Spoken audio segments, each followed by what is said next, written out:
Greetings and welcome back to room 303 in our chats with Emily. That's what we're calling our reading through the poetry of Emily Dickinson. We turn now to poem 299, Your Riches Taught Me Poverty. Now, this is a fascinating poem on a number of counts. It does require a little bit of background knowledge to feel confident as we begin to try and kind of exegete a poem like this. Let's just remind ourselves that by 1862, roughly where we are now, Emily is 32 years old, and she goes through a remarkable poetic creation moment, 365 poems by some counts, happening this year alone. Now, as we turn to Emily's great collector, Johnson, we play around with some information that has been suggested from Johnson. I'll just share it with you. It has been plausibly suggested this poem was written in memory of Benjamin Franklin Newton, Dickinson's, Emily's earliest friend. Newton had been a law student in the office of Edward Dickinson, her father, during the years 1847 to 48. He removed to Worcester in 1850, married the following year, died of consumption on 24 March 1853 in the 33rd year of his life. It was he who introduced Emily to the writings of the Bronte sisters, presented her with a copy of Emerson's poems, awakened in her the delight in literature, which later made her call him the, quote, friend who taught me immortality, end quote. Emily's memory of anniversaries was unfailing, and so often demonstrated that there is a real possibility or probability, especially in the light of Emily's note accompanying the copy of this poem to Sue, where she said, "Dear Sue, you see, I remember Emily." By the way, the poem might be borrowing at one moment from Sir Thomas Browne's Religio Medici. We commented on this at our study of the Harvard Classics, where Browne says it this way, quote, "I was not born unto riches, neither is it I think my star to be wealthy. I have not Peru in my desires, but a competence and ability to perform those good works to which he hath inclined my nature. He is rich who hath enough to be charitable." By the way, when this poem was first published in the Atlantic Monthly, October 1891, there was already debate about, who specifically is the you of your riches. She'll say it this way: "Your riches taught me poverty, myself a millionaire, and little wealths as girls could boast, till broad as Buenos Aires. You drifted your dominions a different Peru, and I esteemed all poverty for life's estate with you. Of mines I little know myself, but just the names of gems, the colors of the commonest, and scarce of diadems, so much that did I meet the queen, her glory I should know. But this must be a different wealth to miss it, beggars so. I'm sure 'tis India all day to those who look on you. Without a stent, without a blame, might I but be the Jew.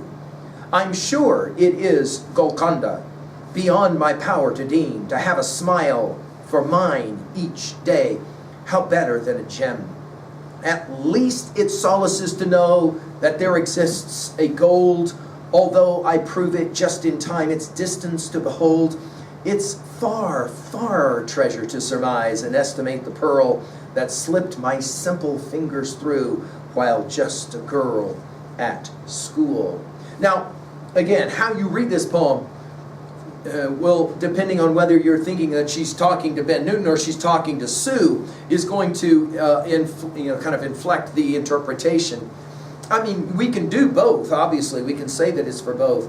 Many have seen this, though, as a poem specifically for Sue, where Emily is recognizing that the close friendship that she once had with Sue is now no more, and therefore she says, "I never realized how poor I was till I had the wealth of your friendship. Your riches taught me poverty." She says, "Myself a millionaire in little wealths, as girls could boast." We'll, of course, finish with this girls when we get to the girl at school last line.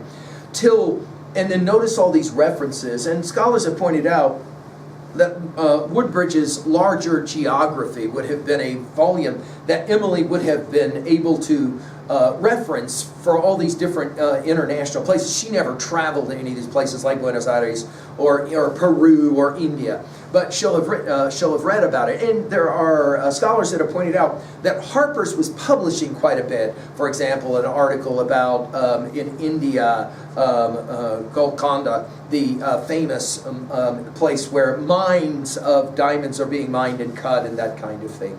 It's also a place of fortress. We'll get to it. She says, you drifted your dimensions a different Peru. And again, this Sir Thomas Browne reference to Peru, some scholars have made that connection. And I esteemed all poverty, back to poverty in the first line, for life's estate with you. In other words, I was with you. I didn't understand how powerful, how rich I was that I was with you. And then she uses the word mine. Now, of course, this can be diamonds. Some have read this as some kind of sexual rendering vis-a-vis Sue. And we'll come back to the use of the word mine here in a little bit later, but not specifically talking about where diamonds come from. Of mines, I little know myself. She says, I don't know much about gems, which is fascinating because if you read her poetry, she makes lots of references to gems. But just the names of gems, in other words, I really didn't understand what true friendship was until I didn't have you anymore. The colors of the commonest and scarce of diadems. So much that did I meet the queen, her glory I should know.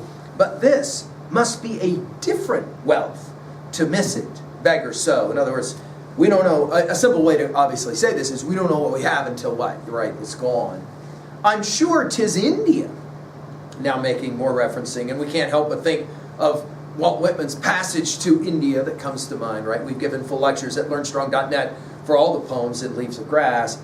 She says it this way, I'm sure 'tis India, Alte, to those who look on you without a stent. Go back to poem 275 for this, without a stent. Without a blame might I but be the Jew. And this reference here to Jew takes us back to poem 223. And, of course, Jews known for Emily as diamond cutters, possibly traders as well. Again, as I said when we did poem 223, it is not clear what Emily really felt about Jews and was she biased against them or for them. It's never clear. She makes her Shylock comment, which makes us recognize that that's one of her views as borrowed obviously from Shakespeare. Here she's simply saying that I recognize now what it is I had when I had you as my pal. Now again, who she's talking to, it's not clear. Then she makes this Golconda reference. 16th century India is when we start to see lots of diamonds being taken out of those mines, and they're cutting those diamonds and the like. And also there's a prison there, right? There's as well a fortress prison. So it can be read in a number of different ways. I'm sure it is Golconda, beyond my power to deem. In other words, looking at you but not being able to be with you could be a form of a prison. To have a smile for mine, notice we're back to mines, each day, how better than a gem, exclamation point. Now some have pointed out that Emily's sitting in her room while writing. She can actually look out and see Sue out there at the evergreens. She says, at least it solaces to know that there exists a gold, although I prove it just in time, its distance to behold. Again, she could see Sue. It's far, far treasure, we're back to Peru and far, far, to surmise and estimate the pearl that slipped my simple fingers through while just a girl at school. You'll remember our use of the word slipped in poem 245. You remember we did this. I held a jewel in my fingers and went to sleep. The day was warm and winds were prosy. I said, 'twill keep. I woke and chid my honest fingers. The gem was gone. And now an amethyst remembrance is all I own. When we did that poem, you'll remember that we played this game here. Now when we get to poem 452, the Malay took the pearl, not I the earl. I feared the sea too much and sanctified to touch, praying that I might be worthy the destiny a swarthy fellow sham, and bore my jewel home to the hut. What lot had I the jewel got, born on a dusky breast, I had not deemed a vest of amber fit. The Negro never knew I wooed it too, to gain to be undone, alike to him one. And then when we get to poem 1219, she'll play it this way. Now I knew I lost her.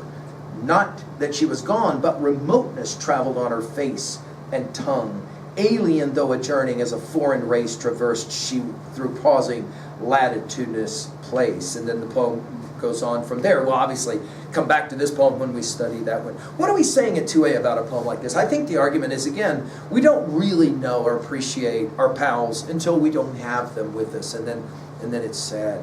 At 2B, obviously the international references here are fascinating. At 3A, I think it does make sense. Some scholars have pointed out that Keats's Chapman's Homer, upon first looking into Chapman's Homer, does come to mind. Then felt I like some watcher of the skies when a new planet swims into his ken, or like stout Cortez when with eagle eyes he stared at the Pacific and all his men looked at each other with a wild surmise, silent upon a peak in Darien. That ability to not recognize what the gold is in a text, much have I traveled in the realms of gold, you'll remember is the way that poem starts out.